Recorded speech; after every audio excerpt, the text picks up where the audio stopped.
Well, I think I would agree with Montek that the GAR regulations brought about in that budget were clarified later, but the retrospective amendment perception has not been neutralized yet. Unfortunately, a lot of foreign investors are very concerned about it. Even after that, several notices were sent on transfer pricing basis on several large multinational companies which have spooked some of the foreign investors. I would say people are very concerned about budgetary deficits. I agree with Mr. Ahluwalia that it can be contained. For example, if diesel prices are sufficiently increased, if fertilizer subsidies are reduced, I think that can cover the food thing. It is very important that we contain the fiscal deficit. But I'm very worried about the rupee depreciation very negatively affecting both the fiscal deficit and the inflation, and the consequent effects it will have on interest rate, etc. So the containment of the rupee depreciation, to my mind, is a single most important economic objective we need to achieve. Fortunately, I've seen some good action in the last 3 or 4 days in that respect. I hope it continues. Mr. Godrej, are you concerned about the retrospective clauses in the land acquisition bill? There is the Chhindwara case where 30,000 farmers sold 750 acres of land in 1986. Adani bought it a couple of years ago. Those farmers are now agitating on a daily basis, and Mr. Kamal Nath is actually more on their side than on the side of the industrial house, arguing that these farmers, because they sold land in 1986, should now be given a better deal. Is that of concern to you, the new retrospective clause, Mr. Godrej? Of course. The retrospective issues on the land acquisition bill is a major concern. The effect of costs of land, especially for affordable housing, etc., will get out of control. So these are concerns. All I would like to say is that let's look ahead. These are done things. Let's look ahead. Let's leverage the very strong agricultural growth and the advantage it would have both on further manufacturing growth and services growth. Let's try and contain the rupee depreciation so it doesn't have a negative effect. Let's work now towards creating a stronger growth rate in the second half of this fiscal. Some government action needs to be taken on that, and then we can look forward to passing the GST in the next fiscal, and see that we get back to a 7 to. I'd like to take a positive view of things, not always a complaining way of doing things. Things that have been done have been done. No, but Dr. Ahluwalia must answer this question to improve the situation about what's happening in Chhindwara and what this means for land acquisition going forward. Farmers selling their land in 1986 thinking that Adani bought it from the person they sold it to at a very high rate, and therefore demanding that they too be paid more compensation. There is no end to demands of this nature, Dr. Ahluwalia. What do you want to tell people who are very concerned about the impact this will have on any manufacturing unit that is to come up in India anywhere, sir? Look, I can assure you that, I can't comment on an individual case. Whenever you get a new law, people always try to interpret the law as if it gives them certain rights, and that's a matter that will get sorted out. I'm not aware that there's anything. My understanding is that the new rates would apply in all cases which have not been settled and where actually the money hasn't been paid, etc., or in certain cases where protests were going on, that some money was accepted under protest. So now there are some cases like that, but that's a very small number. Essentially, the legislation is dominantly prospective, and some of the cases which are ongoing, they will be covered by the new legislation. Not a huge disaster, by the way. I mean, the general perception is that the capital appreciation that occurs with purchase of land and the conversion of land values generally has been seen to be extremely unfair to the landowners. But I don't want to go into any individual case. No, I want to make one clarification. First of all, I'm glad that already some of your participants, Mr. Godrej, for example, looks a little bit more cheered up, if not entirely exuberant. But there's one clarification I want to make. I think he made a very important point about transfer pricing. There was uncertainty that when it came to transfer pricing, foreign investors felt that, tax authorities would deem an excessively large amount of profit as accruing when you have a wholly owned subsidiary. Now that problem has been resolved in the sense that the ministry has issued a draft circular which lays down that for different categories the presumed profit will be X% of its costs or something like that. That's a draft. I've seen news reports welcoming it. Some people saying that the percentage is a little too high, but I'm assuming that it's a draft, so they're going to be discussing it. So take it from me, there was uncertainty on transfer pricing.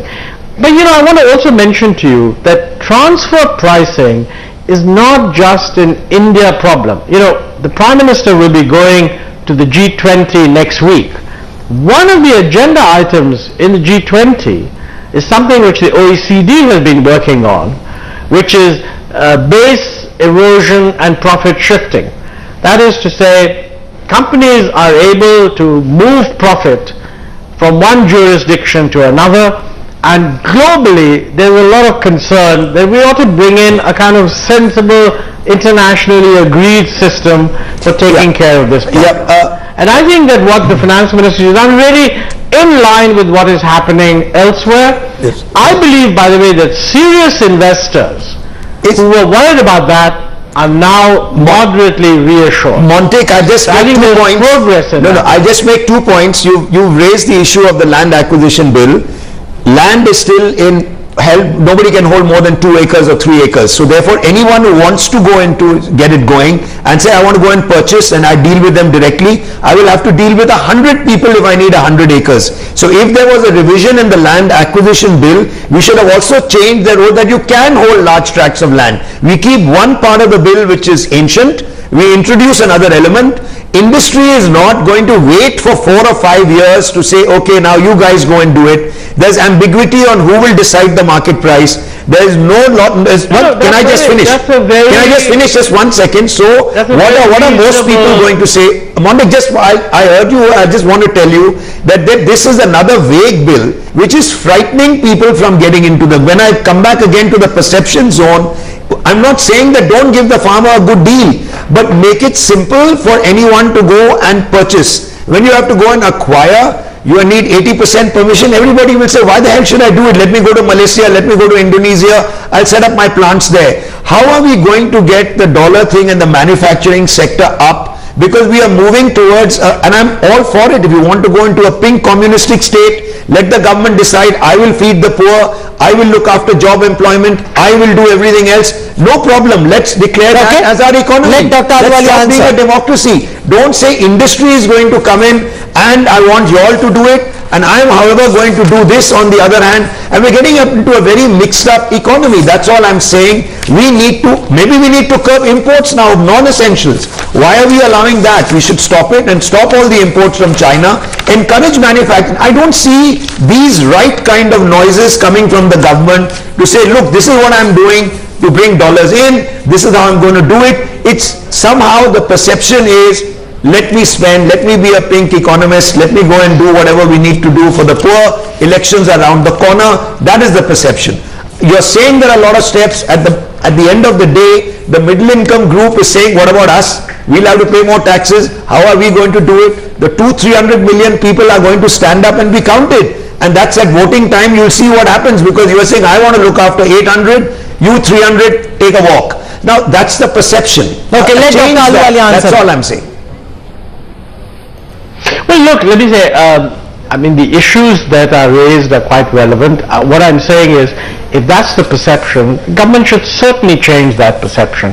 On the issue of land, if there are some details where you feel that the land acquisition is okay, but in order to make it feasible, you should do something else, this is a normal process. You don't always amend legislation or do something about it. This notion that government doesn't care, that government is becoming communistic, that government is going to feed everybody, this is nonsense. There is no signal. Look, the finance minister, when he spoke in Parliament, categorically said, and I think I'm quoting him correctly, we need more reforms and not less reforms. Sure. I think the Prime Minister, when he spoke today, pretty much endorsed that message. So if we are not getting that message across, we're clearly failing to communicate. Now, look, when you're trying to communicate, if the person you're communicating to says that he's not listening to that message, first thing we should do is communicate better. But I do urge you, because, give it careful thought. It is simply not the case that government has not responded on a very large number of issues which industry has rightly raised. Regulatory clearances, forest clearances, coal supply, etc., etc. A lot has got done. Tax problems, a lot has got done. Yes, the food security bill was a promise, and believe me, you can have a separate discussion on it if you like. Fine. But Adi, I do not believe that the I want to ask Adi, why are Indian industrialists going out? Why are they not spending money in India? Let's ask Adi if what Montek is saying is right. The bulk of industrialists that I keep meeting, and I'm not one, they're all saying I'd rather invest outside India, it's simpler to do business, this is too complicated a country, and these are Indians, I'm not even talking about foreigners. Adi, would you say, what is going wrong then? If what Montek is saying, they're doing everything, why are we saying on the other hand, look, it's too complicated to do business in India, let's move on manufacturing out. One of the reasons why investment has slowed down in India is permissions are not coming. Even permissions for real estate development have slowed down. Of course, that's a state subject, it's not a central subject. And as Montek rightly said, environmental reasons, even defense has stopped certain projects from going ahead. So projects are being delayed, and then people get into difficulty because a lot of money gets invested, project gets delayed much beyond its scheduled time frame. It's not blaming Montek alone, I'm saying the Indian environment now is not conducive to investment, whether it's state or center. No, and there are many states which are run by the Congress as well.